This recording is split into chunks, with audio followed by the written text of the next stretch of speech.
Hello, Martin is here. So we are starting now with the X-Space number 21 on AI and Web3 topics. Let's wait till Tarmo is joining. Tarmo is our co-founder, and then I will give him the speaker rights too. So let's just wait a little bit. Because usually there's always like a little technical hiccup to start. So let's wait a little bit. And if you see ChainAware talking, so ChainAware, it means it's Martin. I'm one of the co-founders, and then Tarmo will join. Tarmo is joining now. He sent a message to request to speak, approve. So Tarmo, I approved you to speak. Can you try to speak, Tarmo?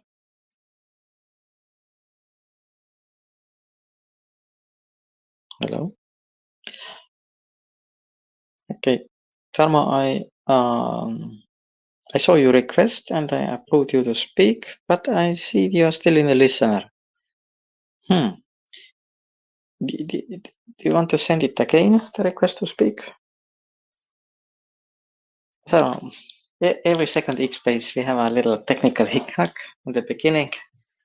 So we love X-Spaces, but starting X-Spaces is always a little mess. Okay, Tamo just sent a new request. Let's wait till it's approving. Until it's arriving, not yet here.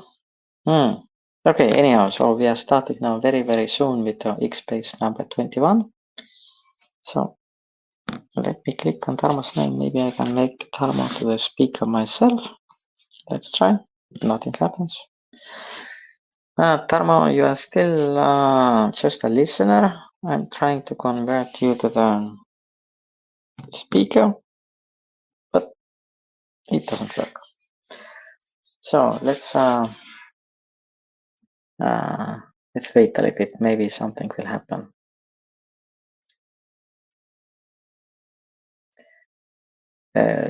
Tarmo, maybe you join again, for example, and let's try again. Join in, and then I can add you the listener, the speaker.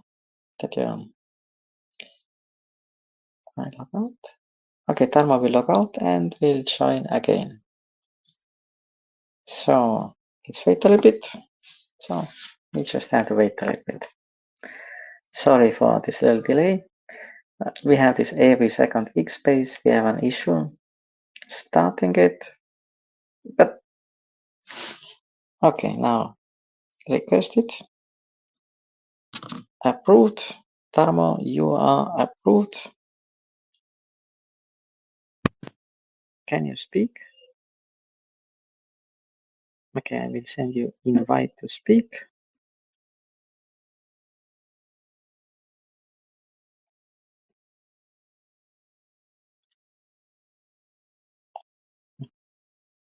Hello, Tarmo.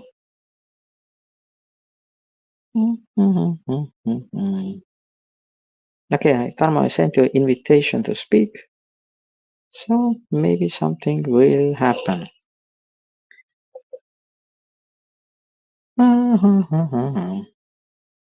Okay, Tarmo will join again and he will rejoin. So, sorry for this little confusion. So let's, we are trying to get our co-host speaking.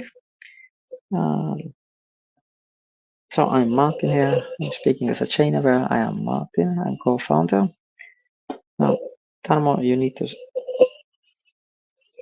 send down new request, and if I see it, I will approve it. Okay.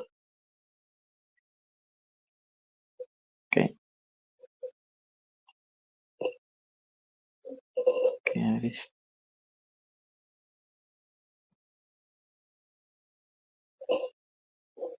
no.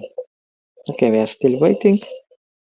I will create later a YouTube presentation out of this one too, but then I will probably cut out this initial 5 minutes that we are already talking now. Trying to connect in, and Okay, Karma, you know the procedure. You have to send a request to speak. Okay, so we are waiting a little bit.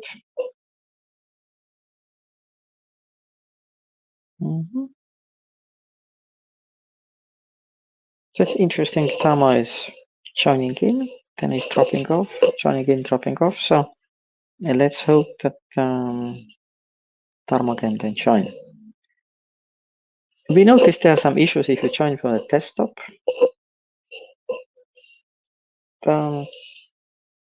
Yeah, it's weird. So let's wait a little bit.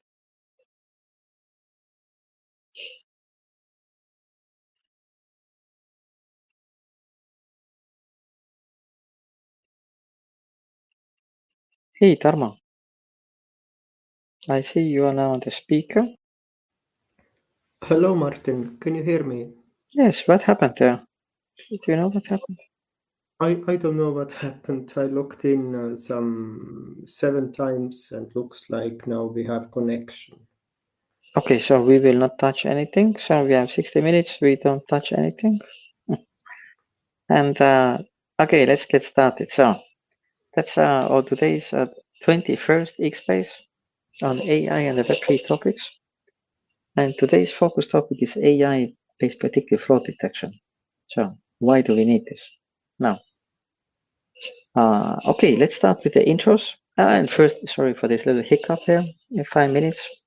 Let's hope it's getting fixed pretty soon by Elon's team, because we had this hiccup like every 2 weeks. We had this hiccup.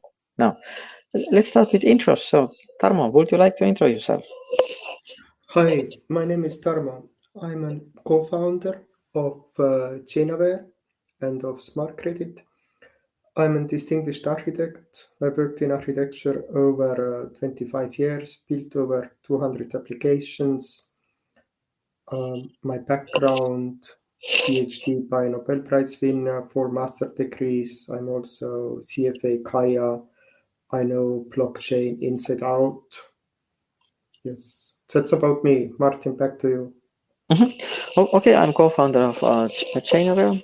So we did before as a smart credit as well with Tarmo. So my background, I'm coming initially from product development. That was 25 years ago. We did a lot of AI for natural language processing. So just before the LLMs emerged. So okay, I launched three successful products in the AI, in the natural language and AI sector. So okay, we call it that time fuzzy logic and natural language processing. Okay, and now we're calling machine learning and AI. Okay, so these products got pretty many active users, like 250,000, maybe 300, 400,000. Now it's still in life, still used. Then I did as well one very successful product in a B2B sector. Okay, it's more of the insurance sector. It's as well used, so I took over pretty many markets. Then I worked for the Credit Suisse in Zurich for 10 years, and luckily we left Credit Suisse. We like Credit Suisse. Of course, we learned so much on Credit Suisse, so we created Smart Credit. And then after Smart Credit now, Smart Credit is running nicely. We launched as well a ChainAware. So ChainAware AI, it focus on the AI, it focus on the predictive analytics. And yeah.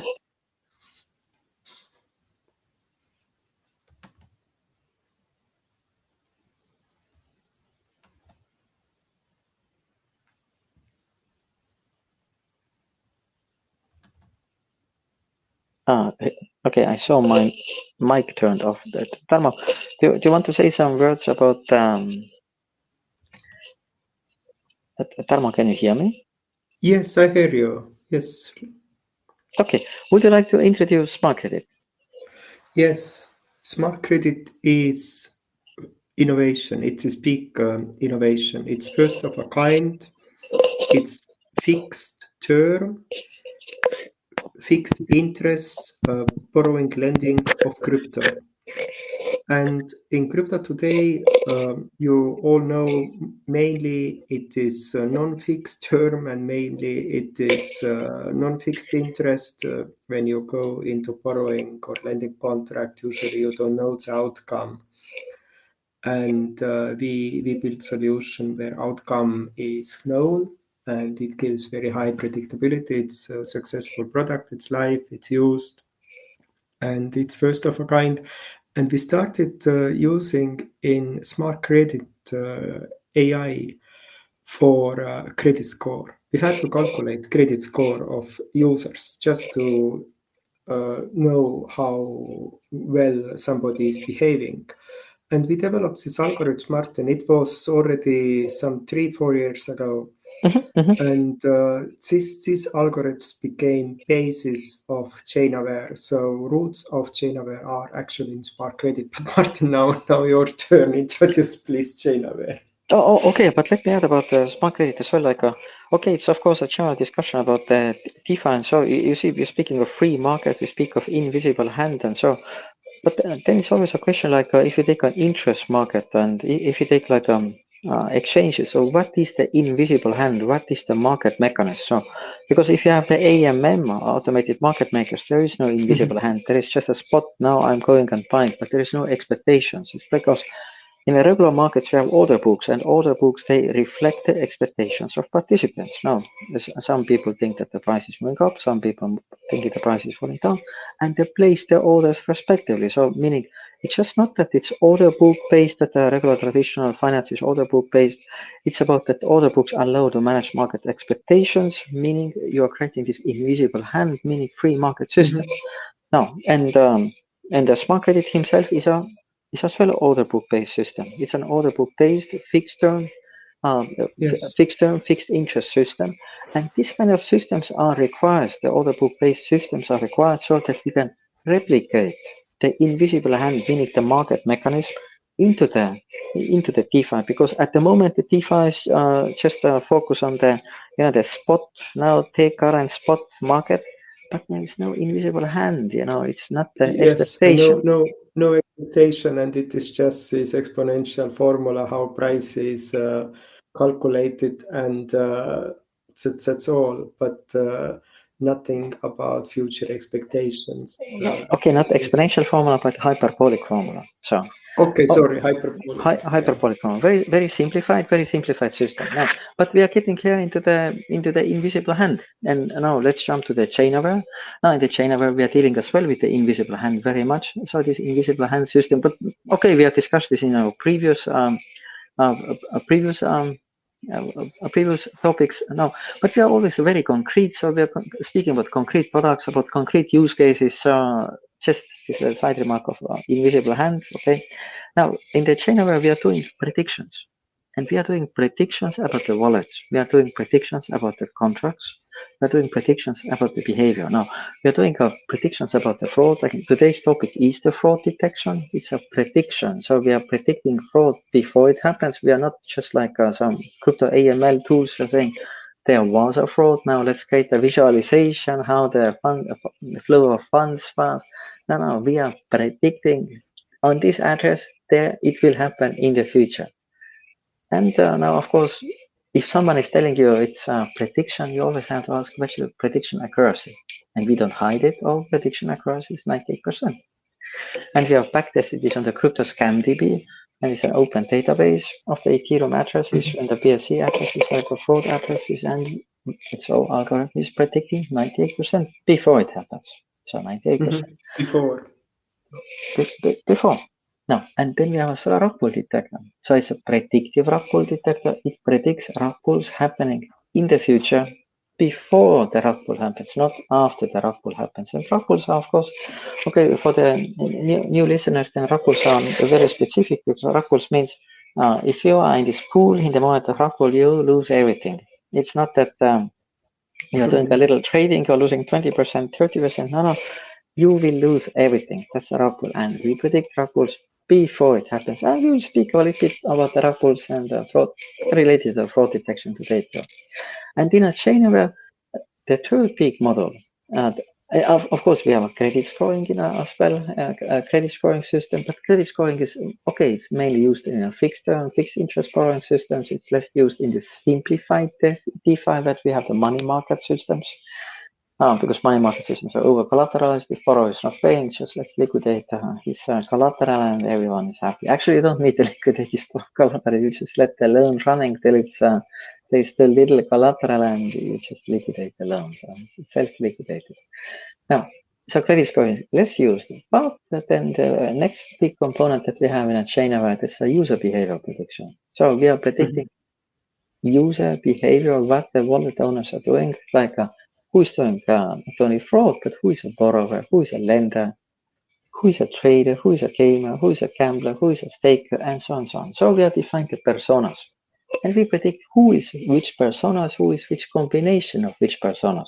And this enables to enter now in a fully separated business dimension. It's ad technology because we calculate, we connect it. Now there's a persona calculation, the intention calculation, meaning the buyer intention what happens next with this wallet, as well as a targeting system. Because if you know the user's intentions, like in a regular marketing, we can know ourselves what we should offer to this gentleman or lady.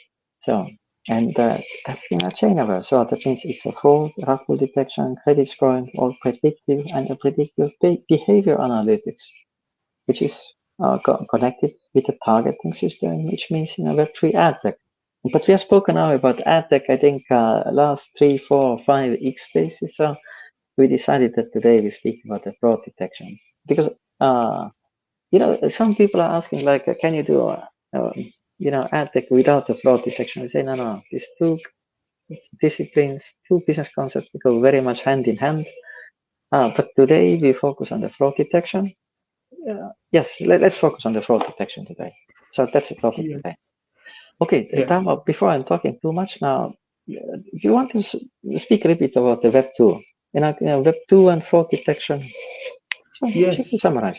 Yes, maybe before we go into detail, in OECD countries, from all financial transactions, 6% is fraud.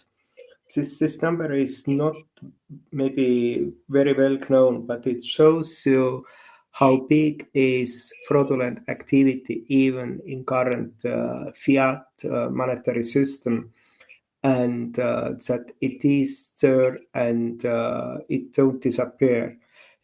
And now, of course, we know in Web3 it's also a problem, but let's go into Web2. In Web2, we still have credit card fraud. It is massive, and you need a lot of AI, lot of artificial intelligence-based algorithms to identify credit card fraud. It is still massive, but compared to some 20 years ago, now we have these algorithms, and in Web2, we can detect credit card fraud. There is a lot of impersonation, hacking, stealing of data, selling it, social engineering. And it is in Web2, you still have massive fraud. It is present. People have learned to live with it. And what is good in Web2 is it is controlled. And what's good in Web2 is also if you take classical financial transactions, they are reversible. So if there was a transaction which was a fraud and it can be proved, then these transactions can be reversed. And this is not the case in crypto. You cannot reverse transactions. So in Web2, it is like even if all your AI algorithms let it through, you still have at the end option to revert transaction. And when Web2 started, it was like at beginning some 50 million users, and there was very, very high fraud rates, very, very high. And now we are in Web3, we have 50 million users too, and fraud rate is even higher than it was 20, 30 years ago in Web2, Martin. Oh, okay, yes, and there was an issue with this fraud rate because we know a little bit older. We saw all this internet bubble and so year 99, year 2000, so and because the fraud, meaning a credit card issue, so the result of this was people were not doing financial transactions. So on the web, because everyone had a fear, oh, my credit card data is stolen, and then later someone is then buying some vacation or flight tickets or whatever with my credit card data. So and the result was this was because the fraud rate was so high in a Web2. There was a mistrust. This was a mistrust, natural mistrust about this new technology. And it stopped people to enter the sector. Okay, because people entered the sector, it was nice, maybe they were reading, they were searching and so, but they were not doing transactions. Now on the end, the Web2 means as well you're doing financial transactions like Amazon, Sounds eBay. like Web3, Martin. People have a look on applications but don't do transactions. Yeah. Because everybody's afraid. Exactly, exactly these things. People are looking, but they're not transacting. And now in a Web2, because we have as well a Web3, we have like a wallet. Sometimes people they fear to connect the wallet. They're saying even in connecting a wallet, maybe something happens. No, in connecting the wallet, nothing happens. Now, it happens if you are transacting with the bad addresses or the bad contracts. Then things happen. But in a Web2, this scared away the people. It scared away. And so in the Web2 got on the level that you had like a 50 million plus users. Yes, Martin, and in Web2, it was at beginning, so you transferred to make a purchase, you selected it in some eShop, but then you transferred your payment information over phone. People thought it's more secure than over wire. And this was beginning of Web2. There was so huge fraud wave that the technology got stuck. It just didn't continue. It didn't develop, and this was beginning of Web2, and it's exactly the situation we have now in Web3, Martin. Yeah, but do you want to say how Web2 solved this fraud issue? Do you want to say? Web2, it is. There were massive investments into credit card fraud detection. I've spoken, for example, with many very good developers from Skype, and there was almost a big part, I can tell you how much, was fraud detection, credit card fraud detection. And later companies built up AI algorithms, banks built up AI algorithms, and we learned to detect fraud. We learned to detect fraudulent behavior. We learned to identify hackers, for example, based on their click behavior, even if they got into systems. We learned to identify, we knew which transactions from which areas are, which products are fraudulent. So it was at the beginning, a lot of data was produced, and this data was used for artificial intelligence algorithms already 20 years ago to teach these algorithms how to detect fraud in Web2. Artificial intelligence is not from last year. It's a little bit older. It's over 30, 40 years now. And AI was the mechanism how fraud was reduced in Web2, so that is fair to transfer credit card information over wire was reduced, and now it's like normal. People buy with their credit card and they don't transfer information, credit card information. Okay. Let me jump in just to add these things. Okay, even the regulator mandated, like all financial institutions, that they have to do two types of verifications to protect from fraud. Now, one is a crypto AML. We'll speak about the crypto AML. Let's see later a bit. Okay, practically crypto AML. That's a flow of bad funds. You monitor the flow of the bad funds through the system. That's a crypto AML.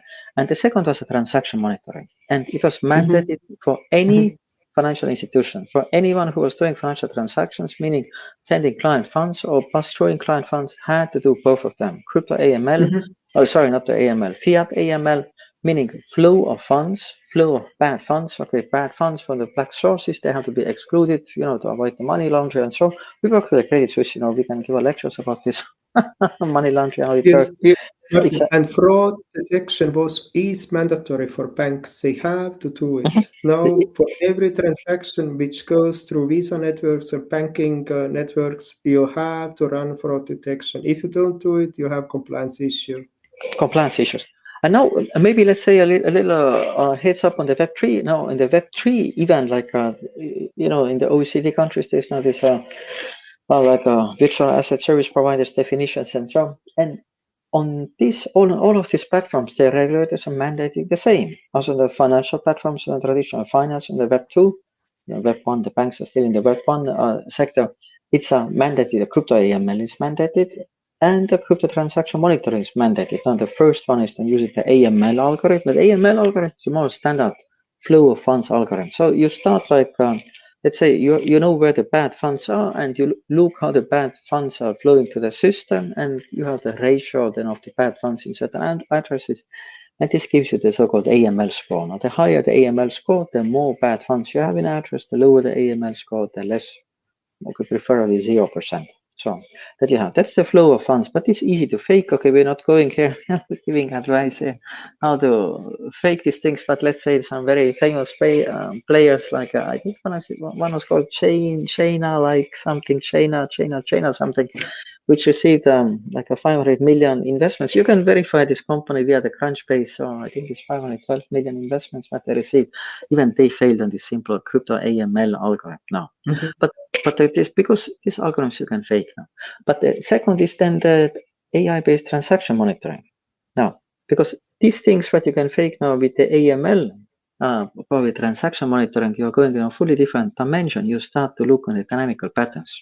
You're not looking on the statical rules, and the statical rule, even worse, everyone knows how these AML algorithms are working. So crypto AML funds of flow, because they're codified in the law. So you're going on the transaction monitoring, on AI-based transaction monitoring. That's exactly what you're doing. That's exactly what we're speaking today. You're getting a topic closer and closer. You're using the AI-based transaction monitoring to find the patterns. So yeah. Oh, okay. So it was a little heads up, and but but let's go to Web3 and let's give just to listeners some numbers. Yeah, please, Tamo. Yeah, please. Yeah, and I've calculated already over many years so-called hacker's fee. It is stolen funds divided by total value locked, and it is constant. It is like the last 4 years. It is every year it's between 2 and 3% in crypto is hacker's fee. 2 and 3% of TVL is per annum stolen. And what is interesting is it don't drop. It is not dropping. You would say when we have all this Chainalysis with 500 million investments and a number of other companies, it should drop, but it's not dropping, and it's not dropping. We talk about it later. It is, but it is wrong approach. They don't use behavior analysis. They use static analysis. It's not working. But let me jump in, Dharma. It's a 2 to 3% unknown DeFi platforms. Now we are speaking of DeFi platform hacks. But if you're taking a regular fraud that you're acting with someone who is an impersonator or with the social hacks, these numbers are not included here. That's okay. Like someone is pretending to be someone, you pay him, and then the guy is ghosting you and just disappears because he impersonated someone. This is not included here. So let's multiply this. Report. It's probably around 10% of TVL or in this size. I would say in the OECD financial transactions, we have 6% of financial transactions is like a fraud transactions. I wouldn't be surprised if the hackers, like from the total, if you're looking on the TVL, okay, it would be, I wouldn't be surprised if it's on the same level. So, yeah. But Tarmo, we did as well some calculations about Pancake and Solana. Do you want to share them? Yes. And Pancake, it's very popular. All pools and meme coins and a lot of new pools created. It's daily over 1,000 new pools. And 95%, bigger than 95% of them are rug pools. We can detect which one are rug pools with our algorithm. This was another Twitter talk. And when we go to Solana, it's even higher. It's over 98% are rug pools, 99%. Okay, on Solana, of course, we have this pump.fun, and so like the massive number of rug pools, 98 to 99%. On the PancakeSwap, it's 95 to 98%. But now let's think on the Pancake, the daily 1,400, 1,500 new pools created. And so many of these new pools, then they are who are using these new tools? These are fully new people entering the sector. They get to some shilling groups, into some other Telegram groups. They are not experienced, and someone is shilling them, telling, "Hey, this is the new, what will we call it? What will New we call big it? thing. New big thing, the next big thing. It's the new Ethereum. It's the new Binance, or whatever. It's the next big thing." And people, when they're new, when they're not so experienced about all this, how the system is working, they will fall on this. They will buy on this. And so all these 1,400 coins, most of them, they are pumped up and then they are rug pulled. Just brutally. They're brutally rug pulled and so. And all these new people who enter the sector, they're getting this experience like, I'm rug pulled, there's a fraud, there's a rug pull and so. And what happens, these new people, they're leaving the sector. They're like a burning. Martin, I saw some tweets where somebody told he had been rug pulled over 120 times. Yeah. Oops. Like, really, Yeah.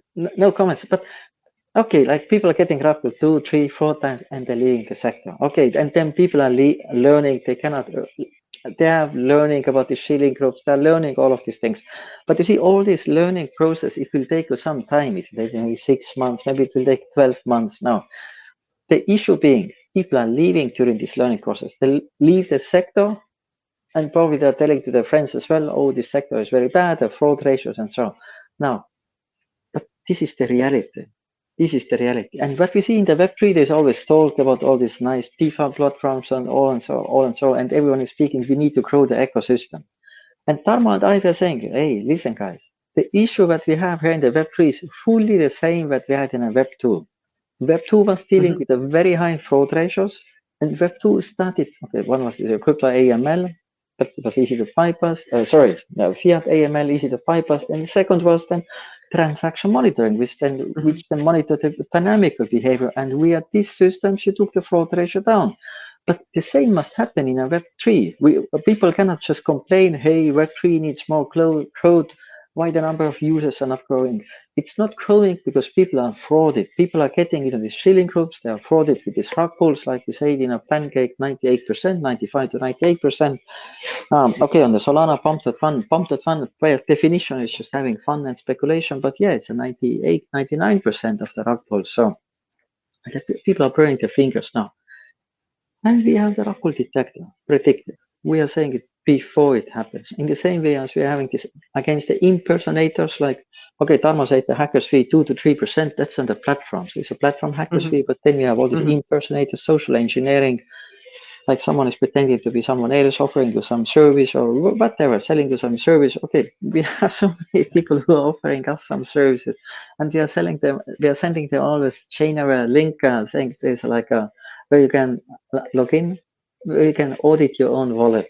And okay, let's say it's 95 of this percent of the scammers are even not bothering to fill it, to go to this website, to our website, and to do this self-audit and then to share the link of the self-audit. Okay, self-audit means you go on the ChainAware, you connect your wallet, and you just, okay, the system is calculating, you're getting unique link, you share this unique link, but this unique link means you are the owner of this wallet. You proved that you are the owner of this wallet.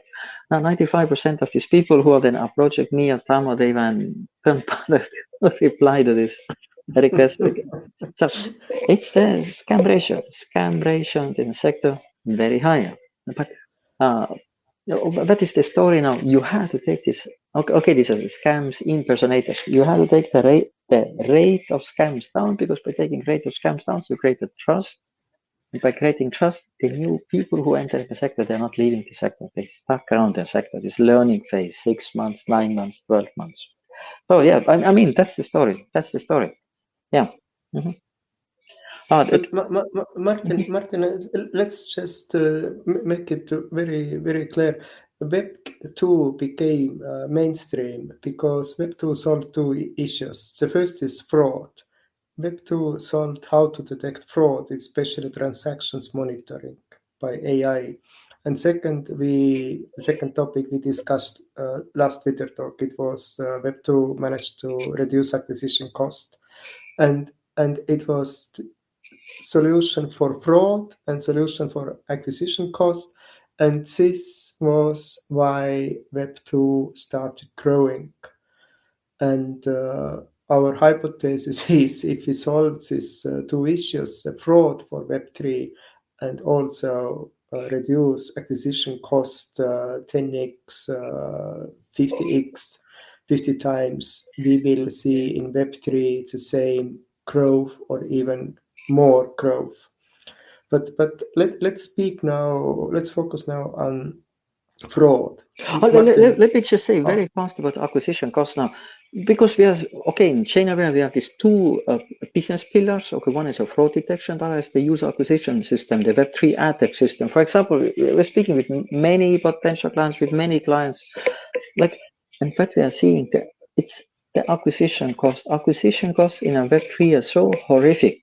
So, like, if you're like a DeFi platform, if you are paying $1,000 for transacting users, many are paying even more than $1,000 per transacting users. Then let's say you are earning on these transacting users $20, maybe $50. Okay, it's just a unit cost. These numbers will never work. So, and this, but while I'm speaking, the same was in a Web 2 initially. The acquisition cost, like you created genius business process, like optimizing with some business process, but the acquisition cost to get users to use this business process was so horrific that all these Web 2 projects they died. Or not all of them, but many of them. Till then the Web3 ad tech emerged, and we spoke today on the beginning now about the invisible hand, and this invisible hand was then the system, the ad tech system was what allowed to bring then the acquisition cost down. So, okay, this was one topic. And the second, the fraud. When you took the fraud down, you created a trust in the system. So people were not leaving the sector. People started to use the financial transactions. That's topic one. And the topic two, you took the acquisition cost down, user acquisition cost down via the Web 2 ad tech. This means right people got to the right platforms. So people were not leaving. Invisible hand send right people to the right platforms and not all people to one platform or all people to the wrong platform. Yeah. Oh, okay. Well, okay. I just wanted to say this. These two topics, Web 2 solved these two topics, and that's how Web 2 became a mainstream. And all our thesis, Palmer's thesis, my thesis is now Web 3 is exactly in the same phase. And it's exactly in the same phase as a Web 2 was, is that Web 3. So it's two topics, fraud and user acquisition. Okay. But Yeah, that's all. Martin, let's dive in. Web3 fraud detection. How does it work? Can you just explain it? What's the current? Okay. Like the fraud detection, of course, it was dominated initially. It's still dominated by the companies like Chainalysis, received 500 something million. TRM Labs received 149 million. Investment funds, and there are tens of these kind of companies. Now their focus is on the crypto AML.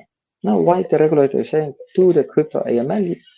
Speaking of some dark money and the black money, and so okay, guys, let's be fair. The biggest money laundering happens. We all know where it happens. I will not say it loud, but we all know where it happens. It's not in a crypto. So now, but they're saying you how to do it, and all central finance platforms are using these crypto AML platforms. They're using that, and they're paying the high fees. But the crypto AML platforms, what it means, you're using this AML algorithm. AML algorithm just tracks the flow of bad funds. Now, just imagine you have a red wine, you have the water. Now, the red wine, let's make in this example, let's do that bad funds, and now you start to mix the red wine into the addresses. And from these addresses, it flows to the next addresses. But with every flow, probably it mixes again, it mixes again, it mixes again. And this, on the end, this ratio of this red wine, in this case, it's the crypto AML score. How much bad funds you have in this address. So it's the AML score. So the more you are routing it, the more you are mixing it, then here's the name of hence the name as well of the mixers. The more you're routing them. Okay, and then I make like 50 transactions, and after that, the wine is clean. There is no red color.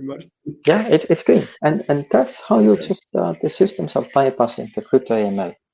Now, so the point being, because the system is codified in the law, it's not only that the regulators know how the system is working, it's as well how the scammers and hackers know how the system is working.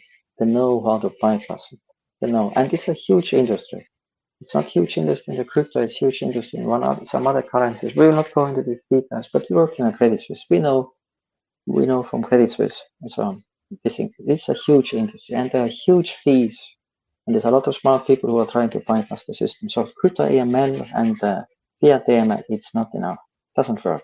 So, and that's why the AI-based systems were introduced now. But in a crypto, the issue is being that somehow what we're seeing it's the end of innovation. The innovation is not developing because we see this big players, okay, whom we named earlier.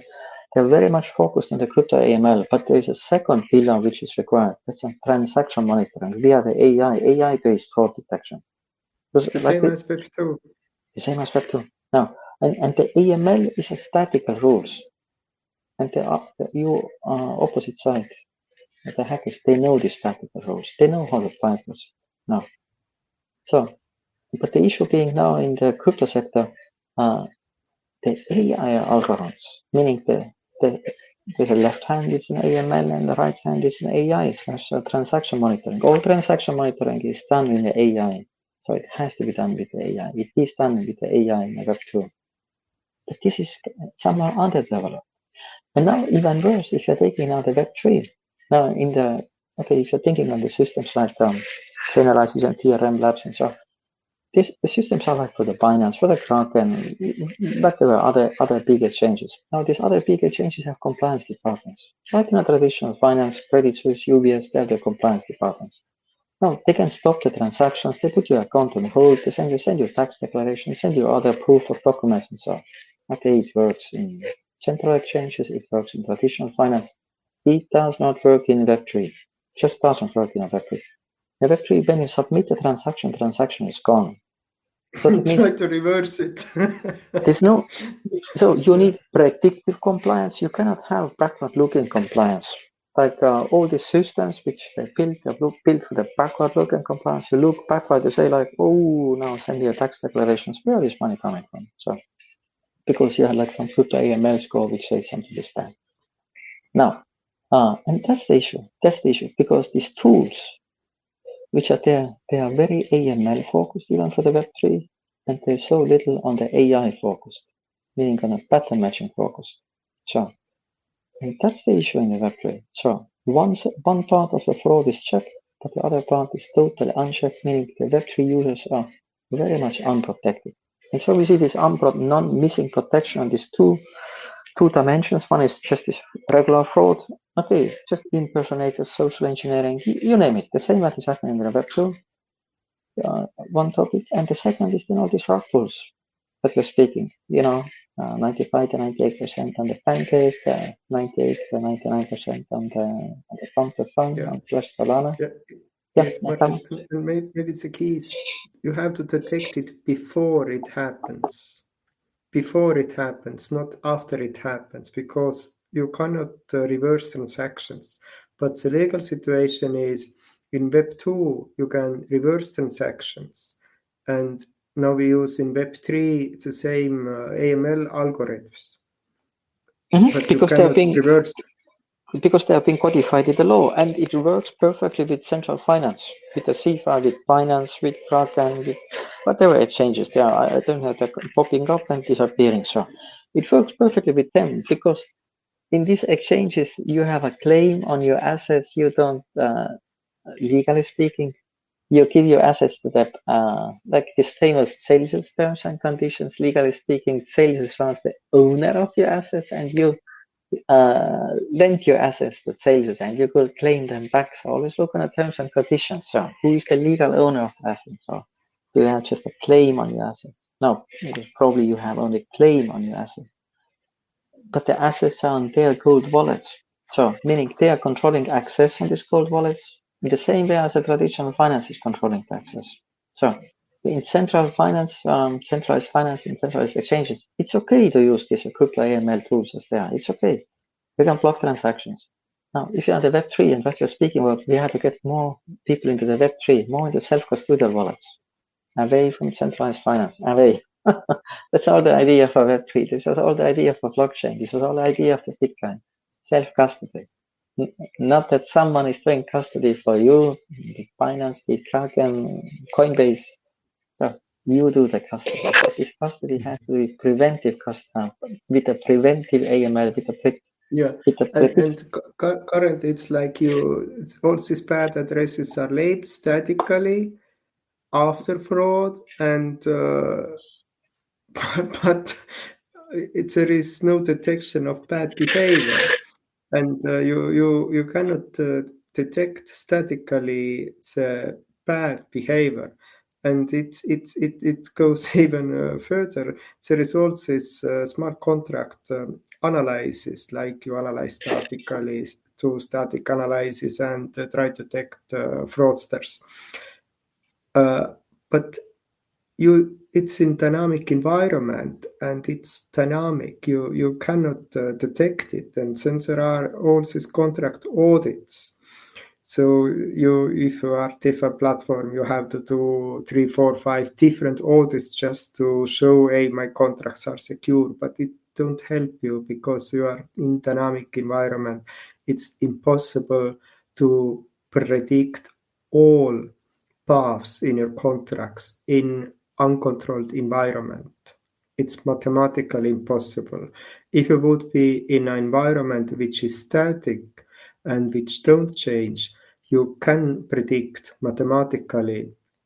There are methods, all the paths, all ways how contract is executed, but not in a real-time dynamic system. And this is this small innovation what has been done about things which don't work. No, what you need is to detect these things before it happens. And if you see an address is fraudster's address, you say, I don't transact. And this is what we need in crypto, Martin. So instead of a statical analysis, because there's a crypto AML, fully statical rules. Now the contracts monitoring, these are of course statical rules. Now there's a static contract analysis, like for example, there's some bad constructs, like you create a proxy contract, meaning you can exchange the logic, you can switch off the logic just by the next block time, or you can put a high buy and sell tax on the tokens, and so on, so on, tens of these kind of things, what you can recognize. Now, but the point that these are statical rules, and the hackers, the scammers, they know these rules as good as the systems who are preventing them now. So the hackers know them even better because they have to bypass them now. And what is happening? You are in the dynamical system. So with the statical rules, be it on the crypto AML, you're using statical rules. We just spoke about this several times now. Or you're doing the contract, this analysis. You're doing it again with the statical rules, but you're in the dynamical system.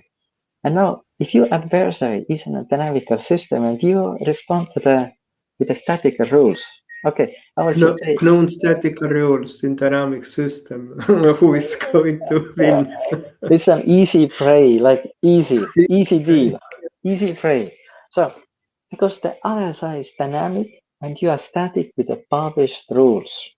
Okay, so now if you know that other side is dynamic, you have to respond with a pattern matching. You have to respond with an AI. AI is learning from the bad addresses. AI is learning from the bad behaviors. AI is learning from the transaction histories. You continuously re-educating, relearning your AI. Of course, some hackers can bypass the AI, but now the situation is getting much more complex because you see the statical rules, they are more or less known. But in the case of AI, AI is continuously learning these new rules. Now, hackers have to be massively creative to come up with the new systems to bypass it. Okay, let's say they bypass it. They do it 10, 20 times, but then it's learned that these are the bad addresses, this is the bad contracts, bad behavior. And this is going to the AI. And you need again to create a new one. So the new bypass, how you can new bypass. So because if you have this dynamical system on one side, let's call it hackers and scammers, you have to respond. The protective system has to be as well a dynamic system, not anymore with the statical analysis rules like we just spoke with crypto AML, like how the crypto AML or the contract analysis, which is of course good. It's a very perfect. It's a good start, but it doesn't solve the problem. Because on the other side, let's think what's the motivation on the other side? On the other side, the motivation is to get profit. To scam people, they get the profit. Now, How do you protect against this? Yeah, Martin, maybe let's mention also if you have antiviruses that at beginning antiviruses it was all static analysis. Do I have specific code segments or a hash of in a file and sensor is virus? But what happened was that soon there were polymorphic viruses and it changed its code, it changed its sequences, and the static analysis didn't work. And how now we control antiviruses is by dynamic behavioral analysis, real-time monitoring of processes, and to identify bad behaviors. And it didn't happen only in Web3, Web2, that we used AI to detect bad behavior. It happened also in in well-known antivirus software. And just a remark. Just a remark, and it's a perfect remark. Let me say it again. Like okay, there were personal computers before Web2. We had the personal computers, and initially the antiviruses were statical detection, and it changed all developed, and it became dynamical detection. So in the Web2, initially it was like a statical rules, crypto AML rules, statical fraud detection rules. They were bypassed, and it developed in the AI-based rules. Now we are in the Web3. Okay, guess what will happen in the Web3? Will it be again statical crypto AML rules? Will it be statical contract But analysis rules? we Which have you seen it in Web2 and in antivirus software. It comes always to the same conclusion: real-time bad behavior detection. real-time And bad behavior, because your adversary is earning money in this, and he's earning a lot, and he's very creative. He's using all this innovation to bypass any of your rules. So it's a competition on two sides. And what is happening now in the Web3, this competition is somehow there's okay, there's like just a protection with public rules. Everyone knows it. Like the hackers know which systems they should check the contracts. Like, can they bypass the rule? Are they bypassing? Are they not? You need an AI. You need a pattern yeah, matching. AI based. Oh, yeah, Tarmo, please. Martin, let's talk now about solution. Maybe let's focus now on So, please, solution. please, Tarmo. Yes, please. Yes, you said that we need AI to predict fraud. And this is what we can do in blockchain. It has public data. You take an address, you take transactions, and based on past behavior, you can say, is this address trustable or not? Does it have bad behaviors or not? Is it going to be a fraudster or not? You can even calculate exactly its trust score. And this is what we do in ChainAware. We calculate the trust score of anonymous parties. You have an anonymous party with whom you want to transact. You take a ChainAware, you can calculate is it trustable or not. If it's an impersonator, it's not trustable. You will find out it's not trustable. If it's a hackers, you will find out it's not trustable. And in blockchain, we are anonymous. But with ChainAware, we give a trust that you know this anonymous party, I'm going to transact with him or not, or I'm taking a risk and playing casino. And what we do is we calculate this trust score or fraud score based on blockchain history. It's all public. And the key is that blockchain has extremely high quality data. Martin, we have we have financial data. You have to pay gas to get your transactions in, and you just don't spam blockchain with transactions. You have And to let's pay say for it. in the chain of algorithm, this is a real-time algorithm. Now, if you're taking some address, you do know in given block time the fraud check on him. Okay, you get the positive address, good, the positive response.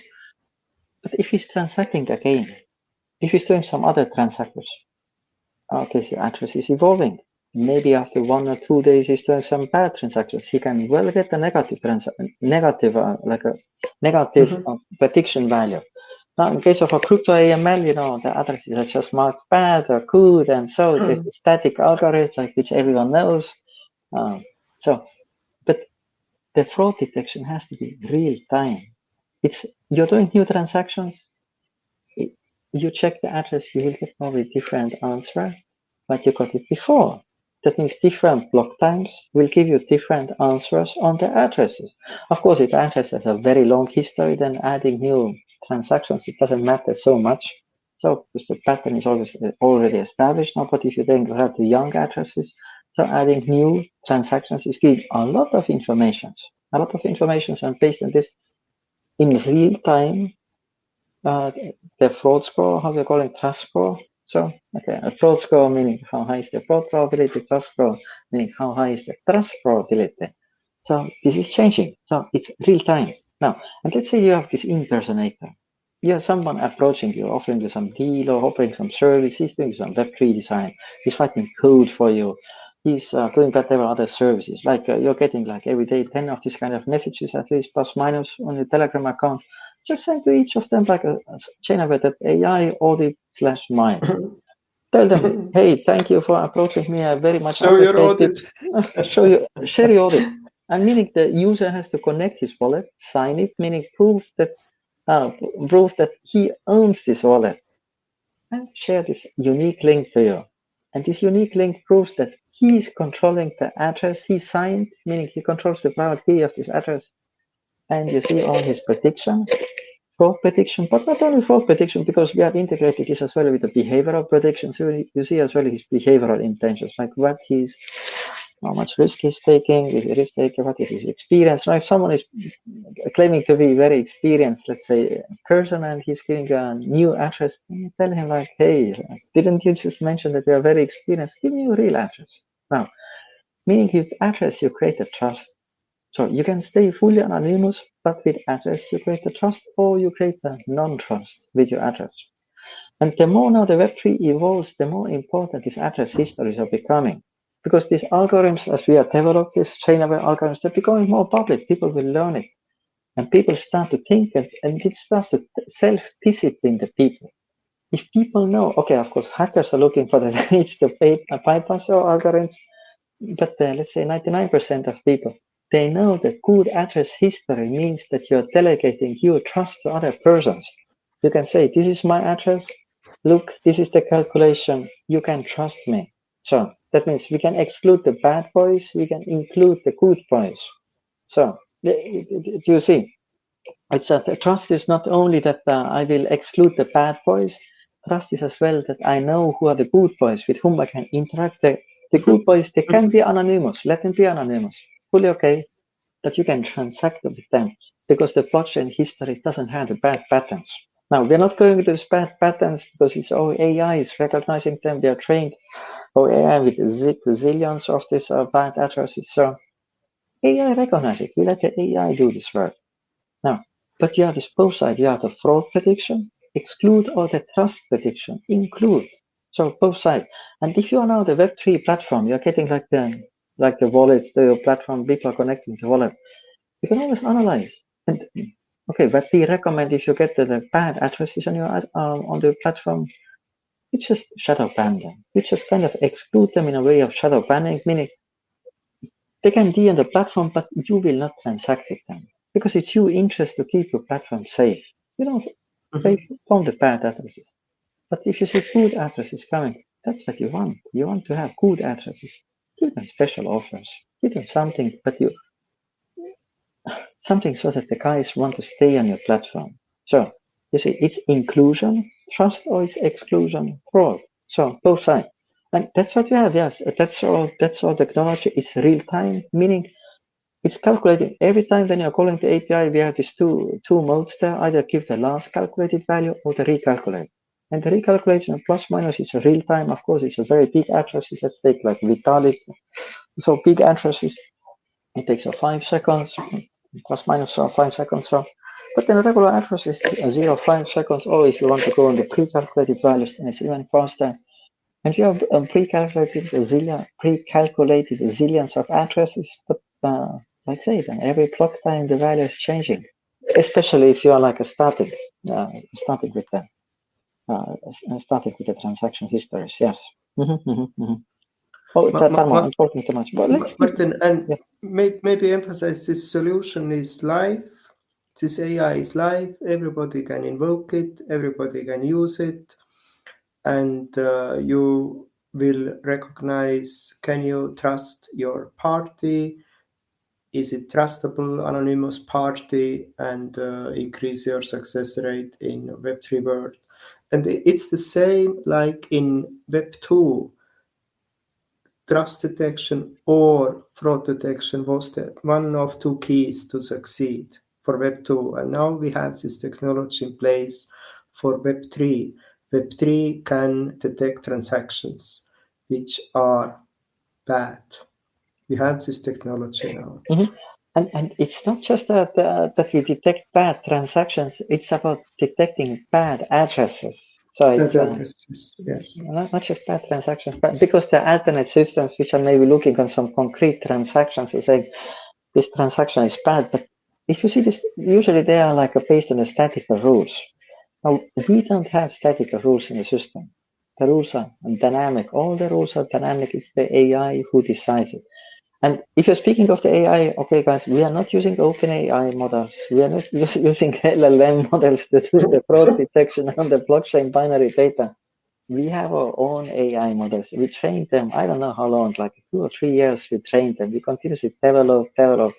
Initially, we were on 60% prediction accuracy, then we get to 70%, we were totally happy. And then we get to 90%, we couldn't believe it. And then we got to 93, and we got even to 99%. But if you were 99%, then it wasn't even so much real time. And then we decided, okay, it was near real time. So then we decided to scale back the algorithm to stay, we say the real time in this situation. And Web3 is more important than near time with the 99%, real time with 98% is better than near time with 99%. So, but as well, we are keeping this algorithm for the retail users, for regular users, more free to use. Now, you connect your wallet, you have 23 calls per month for the fraud check, for the rug pull check. Now, we have as well a point system that you can collect the points, you can refer the system to your friends, you get points. And even if you use the system, you get the points. If you share our system on the Twitter, the findings, if you find some fraud addresses, you share them on the Twitter, you get points for this. Now, and yeah, okay, and retail users, we keep it free. Of course, we have as well a paid version for retail, but okay, generally speaking, we try to keep it retail version free. Just let's get down the ratio of fraud and impersonation. Now, and of course, for enterprises, meaning for the platforms, it's a paid version. So, like you say, like when you see like when someone is connecting the wallet on your platform, just run the fraud check and then decide, do you want to have this gentleman on your platform or don't you want that? Of course, you can use the crypto AML platforms like Chainalysis and all of them with their big databases. But these systems are backward looking. They are documenting what happened in the past. But it doesn't matter. You are interested about what will happen in the future. That's your interest. And that's all the idea of the AI fraud detection and the AI models is predictive models. It's like what will happen in the future? Like we are now some blockchain history of someone. What is this guy now probably doing on the future? And based on his past behavior, you can predict it. So like what we are doing. Yeah. Tarmo. Yeah. Martin, we are running out of time. Maybe let's summarize. Oh, but I just want to say about this regulatory requirements. And you see, like in a Web2 when it emerged, these regulatory requirements like AI transaction monitoring kind of didn't exist before Web2. It was kind of there, but I think it wasn't regulatory mandated. It came with the Web2 because even the regulator understood if you are not taking down the fraud topic, you are damaging the fully this new technological paradigm that the Web2 was. So this was in Web2. Even the regulator understood how important this system, how important this situation is. Now, in Web3, the regulator in the OECD countries for the financial asset, virtual asset service providers like a VASP, so VASPs, it's mandated to the crypto AML, to the transaction monitoring. So it's actually mandated. And we're just saying, hey guys, actually the regulator is supportive because the regulator understands fully what is happening. It's not so that the regulator now wants to block the platforms. The fraud is not just a question of one platform. The fraud is a question of the ecosystem. It's the ecosystem fraud. We spoke before about the new users. New users are joining the platform, they're getting frauded, they're leaving. Okay. Ecosystem doesn't benefit. So regulators, sometimes you're getting feeling in a Web3 that people are saying regulators are fighting against the DeFi projects and the project. It's not always so. Regulators understand. They understand the ecosystem. They understand ecosystem has to develop. So just I wanted to say this thing. Yeah, just to say it. But Tarmo, yes, let's. I think we are over 1 hour already. Let's try to summarize. Yes. Yes, and summary maybe for this Twitter talk is that we saw that Web2 became mainstream because it introduced AI-based fraud detection, plus it introduced AI-based intention marketing. And this talk we spoke about AI-based fraud detection. And Web3 can repeat Web2 success story. And as Web3 is fully digitalized now, when Web3 will introduce AI-based fraud detection and AI-based intention marketing, Web3 will win the battle with Web2. So future is bright. We have technologies to make Web3 big. It's the next big thing. Let's say it's this way. Martin, your summary. Okay, my summary. Okay. We say, guys, let's look on these technology cycles, technology paradigms, or how it's called, paradigm or technology waves. So there were personal computers. There were a problem with viruses and antiviruses. Okay, statical versus dynamical, problem solved. Then the Web2, same problem. There were all these attackers, credit card frauds, and so those against initially statical rules, then with the dynamical rules. And now all questions are very simple. How will it be then solved in a Web3?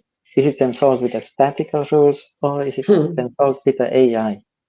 And our answer is, of course, it will be solved with the AI. We will be happy if much more projects are doing the AI.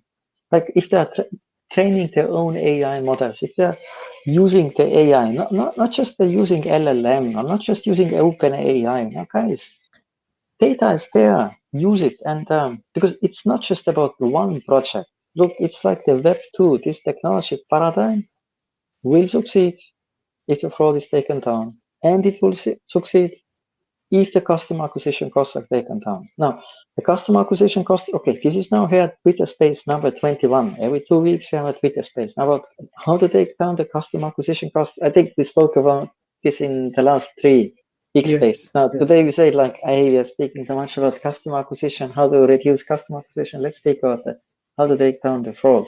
Because you need both. You have to take down the fraud rates, because this creates a trust in ecosystem. It excludes the bad players. And it's not just a question of one platform. It's a question of everyone. It's a question of the full ecosystem, full Web3 ecosystem. And the second is how do you increase now the user conversion? Meaning how do you get the right users to the right platforms? Meaning Web3 ad, meaning customer acquisition. These 2 key problems have to be solved. Okay, today there's a focus on the fraud detection. And okay, just summarizing, it's like it will be solved in the same way as it is done on the personal computers via dynamical systems. How it was done on the Web2 with the dynamical systems, with the AI. The same way it will be solved in a Web3. Same way. Yeah. Okay. Good. Then I think we can speak about fraud for hours and about this impact. So, but let's start to close it now. What we're doing is we're taking these X spaces. We'll put them as well on YouTube. Now the initial 5 minutes we had this little hiccup, technical hiccup. So I try to kind of remove this initial 5 minutes. So we'll find some place where we can just cut out this initial 5 minutes. And yeah, if you like these X spaces, then okay, share it and comment, and they will be on the YouTube later too. Okay, so thank you for listening in, and if you like it, then please share it. Thank you. Bye. Thank you. Bye.